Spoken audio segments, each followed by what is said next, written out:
Olá, alunos e alunas do quarto ano. Meu nome é Pedro, eu sou professor da disciplina de infectologia e eu vim hoje falar um pouquinho para vocês sobre história e epidemiologia do HIV/AIDS. Espero que todo mundo esteja bem. Eu vou compartilhar minha tela com vocês para a gente começar.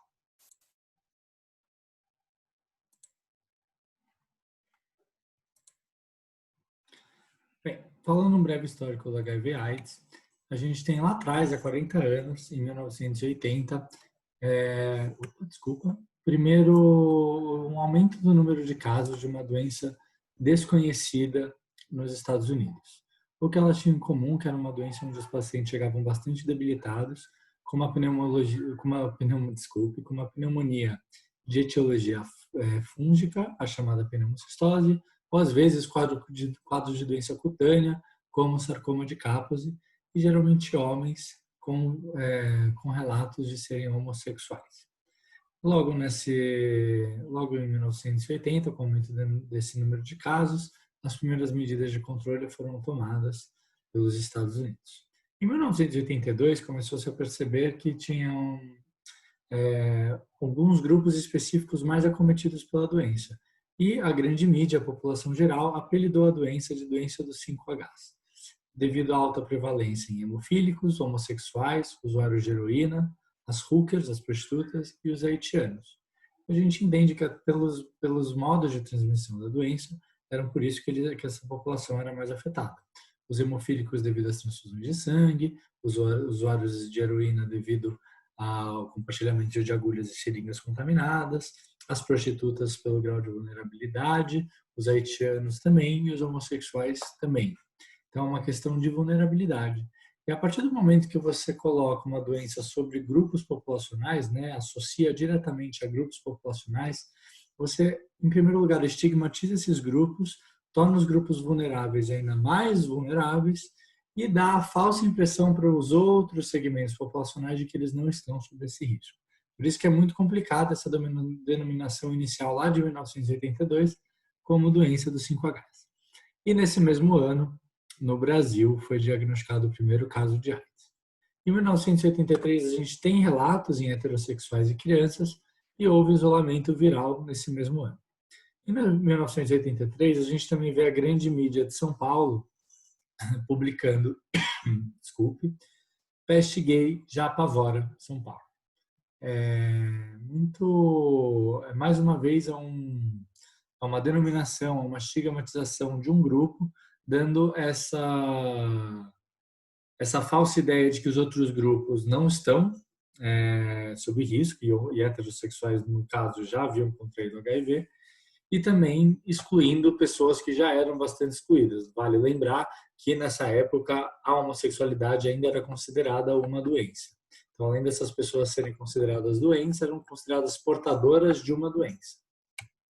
Em 1985, a gente tem o primeiro teste diagnóstico liberado, descobrem e fazem associação clara entre o retrovírus HIV, que foi denominado HIV, com a AIDS, e a gente tem o primeiro caso de transmissão mãe-filho, transmissão vertical. Em 1986, a gente tem o Programa Nacional de AIDS criado aqui no Brasil, com um atraso de 4 anos em relação ao primeiro caso diagnosticado, e vale lembrar que o surgimento do Programa Nacional de HIV/AIDS é um esforço de vários programas estaduais, tais como São Paulo, Rio Grande do Sul, Rio de Janeiro, Bahia, e principalmente do movimento social, o movimento que impulsionou e sempre cobrou por respostas do Estado frente à epidemia de HIV/AIDS. Em 1987, a gente tem a descoberta e liberação da zidovudina, ou AZT, para o tratamento de pessoas que vivem com HIV, e a OMS, nesse mesmo ano, declara o 1º de dezembro como o Dia Mundial de Luta contra a AIDS. Em 1988, a gente tem a criação do SUS, e com a criação do SUS, a distribuição de medicações para as infecções oportunistas. Em 1990, a OMS finalmente retira a homossexualidade da Classificação Internacional de Doenças. E em 1991, a gente começa o processo para aquisição e distribuição de AZT aqui no Brasil. Nessa época, nesse momento, a gente tem o relato de vários famosos contraindo HIV. Aqui no Brasil, o Cazuza, vítima da AIDS. Magic Johnson, nos Estados Unidos, contraindo HIV. E o Fred Mercury falecendo também, que nem o Cazuza, de AIDS, ali no final da década de 80, início da década de 90. Além disso, a gente tem Renato Russo e outros grandes nomes que foram atingidos inicialmente pela epidemia. Então, a epidemia inicialmente atingiu a todos de uma maneira igual, porque faltava informação para todo mundo. E a gente tem que entender que a informação é a chave principal para a gente conter a epidemia do HIV, né? E em quem ficou detida essa informação de acordo com o tempo e por que uma certa população hoje em dia é atingida, diferentemente do começo da epidemia, como eu estou mostrando agora, onde todos eram atingidos de maneira mais uniforme. Em 1996, a gente tem uma grande revolução no Brasil e no mundo. No mundo, porque a gente descobre que 3 medicações antirretrovirais de classes diferentes controlam a atividade viral. E a gente tem no Brasil a Lei 9313, que estabelece a distribuição gratuita da medicação para pessoas que vivem com HIV/AIDS. Então a gente contém 2 coisas: o controle da infecção. Então, ter HIV nesse momento não é mais uma sentença de morte. Tomar os remédios significa manter-se saudável, e o acesso ampliado à população para que a gente consiga controlar, de certa forma, as mortes por AIDS. Em 1998, a Lei 9656 torna obrigatória a cobertura por planos de saúde de pessoas que vivem com HIV/AIDS. Em 2001, a gente tem a criação nacional da rede de genotipagem do HIV-1, que é uma rede que vai testar e vai identificar os genomas dos vírus que têm resistência às medicações habituais que a gente usa contra o HIV. E nesse mesmo ano, a gente tem a regulamentação da Lei 1025, que regulamenta a testagem dos sangues nos bancos de sangue. Em 2013, a gente tem uma outra revolução no Sistema Único de Saúde, que é a promoção do tratamento para todos. Daí, uma coisa da história do HIV é que, inicialmente, quando a gente começou a distribuir as medicações de HIV no Brasil, a gente inicialmente distribuiu para pessoas que tinham contagem de linfócitos TCD4 menores que 350. Depois, a recomendação mudou para pessoas com linfócitos TCD4 menores que 500. E em 2013, independentemente do valor do linfócito TCD4, a medicação é oferecida como parte de um controle, evitar que as pessoas adoeçam. Porque vários estudos mostraram que quanto antes se trata uma pessoa que vive com HIV, melhor é a performance dessa pessoa, mais difícil dela evoluir para AIDS fica. Em 2017, a gente tem a distribuição do PrEP no SUS, né, profilaxia pré-exposição, que vai também ajudar muito em termos de prevenção. Eu vou falar disso para vocês na aula de prevenção combinada do HIV. Falando um pouco de epidemiologia, a gente tem que em 2019, no mundo, a UNAIDS mostra que a gente tem 37,9 milhões de pessoas vivendo com HIV/AIDS. Dessas, 1,7 milhão de pessoas contraíram a infecção em 2018 e 770 mil morreram por doenças associadas à AIDS também em 2018. Então, a gente tem quase 40 milhões de pessoas no mundo inteiro vivendo com HIV. Em 2015, numa reunião em Paris, houve uma declaração, que foi uma declaração basicamente para cumprir uma meta chamada 90-90-90. O que diz essa meta?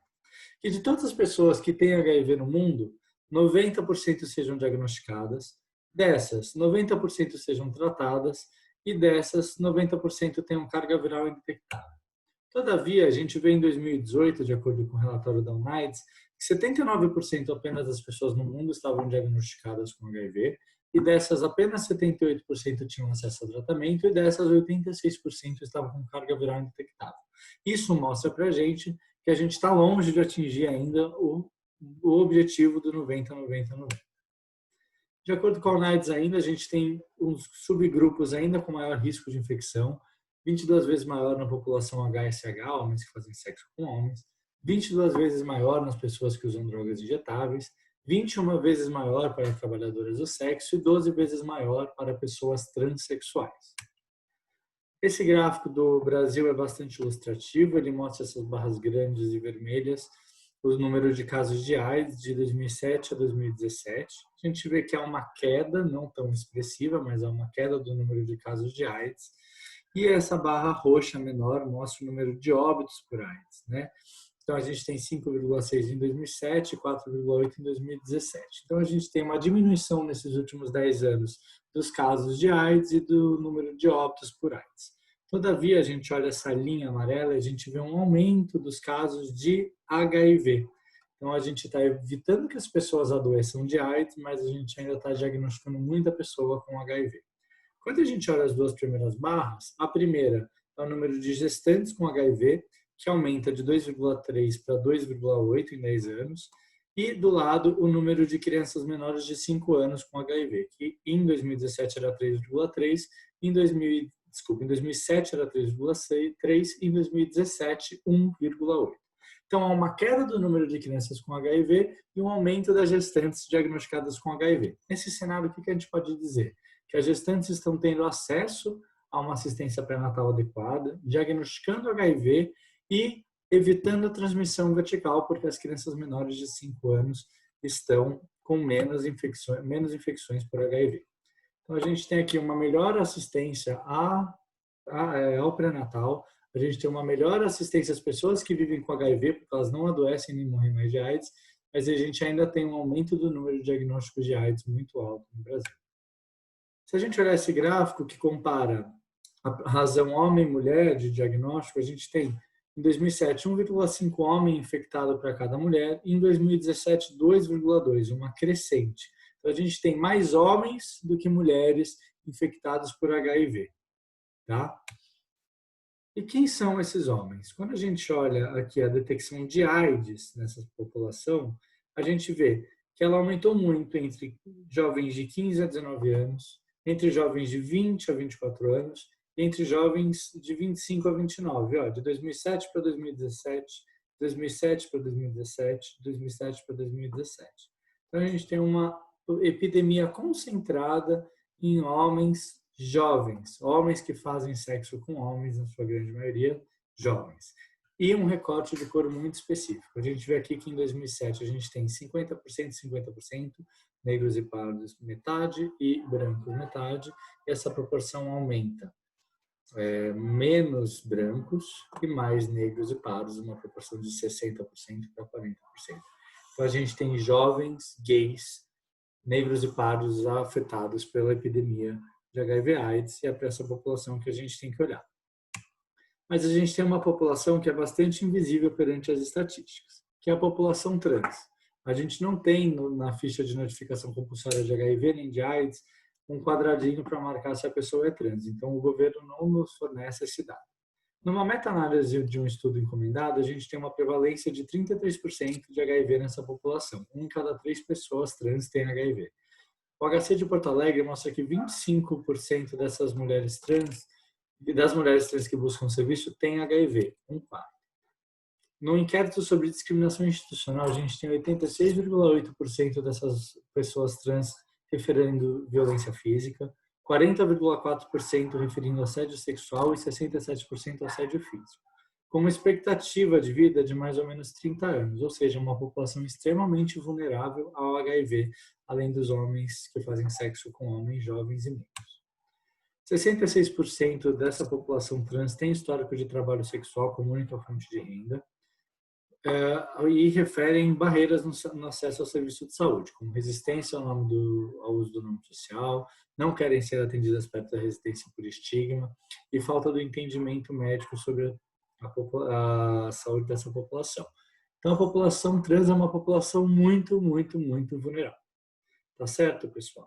Então, o que eu quis dizer? Que a gente tem uma pandemia sustentada no mundo e, no Brasil, essa epidemia do HIV ela é concentrada na população HSH, homens que fazem sexo com homens, na população trans, jovens, negros e pardos. E é para essa população que a gente vai olhar quando a gente for falar de prevenção do HIV.